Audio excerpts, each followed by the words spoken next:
Hello, this is Jacob Avila, and today we're going to talk about B-lines, but this is going to be new B-lines. We're long overdue for a rehashing of B-lines. My last one was published in 2014. That might as well have been last century. So, getting started. For this exam, you can use any of the three probes, but my favorite probe for this is actually going to be the curvilinear. I like this one because it's got a wider footprint. You can see multiple rib spaces at the same time, and the image looks a little bit better. The phase array transducer is definitely one that you can use, but I like the curvilinear better. So let's talk about these B-lines. What even are they? Here's a super high-tech graphic representing those B-lines. These things over here, these are B-lines. They are vertical artifacts arising from the pleural line and extending all the way down to the bottom of the screen, and they move with respiration. By the way, the opposite of B-lines are these things over here called A-lines. So these are horizontal artifacts. They are usually equidistant from the pleural line and the skin surface. These are a type of reverberation artifact, and they mean air. A-lines, which are these horizontal ones, mean air, and B-lines, which mean increased density or fluid, are these vertical artifacts here. There are two main hypotheses for how B-lines are formed, the thickened interlobular septa and the tetrahedron or bubble model over here. The truth probably lies somewhere in between the two. The interlobular septa model, which is based off of CT correlations, is that you have this thickened interlobular septa, and the theory is that sound beams come down and get in this interlobular septa that's full of fluid. The interface between fluid and air is highly reflective, so it'll kind of bounce around in here and create this continuing artifact called B-lines back to the transducer.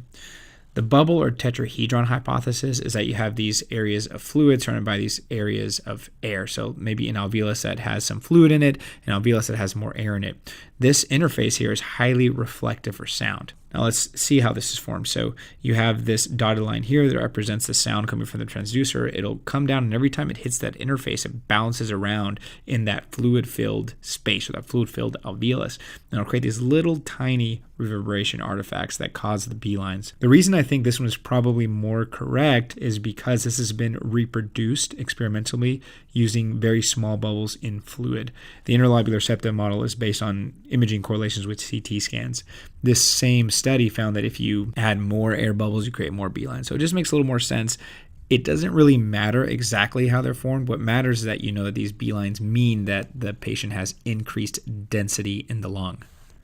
Now, we definitely see that in things that cause increased fluid in the lungs, but I don't want you to pigeonhole yourself into thinking that this also only means fluid. So these right here are B-lines. I'm using the curvilinear transducer. I'm in the intercostal space, so I'm transverse in between the ribs here. That's why it looks so wide and you can't really see ribs, because I'm actually in between the ribs.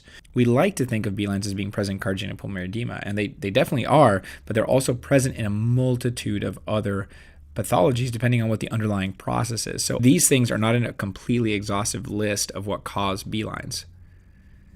You can actually further divide them into focal or diffuse to help you figure out exactly what they mean.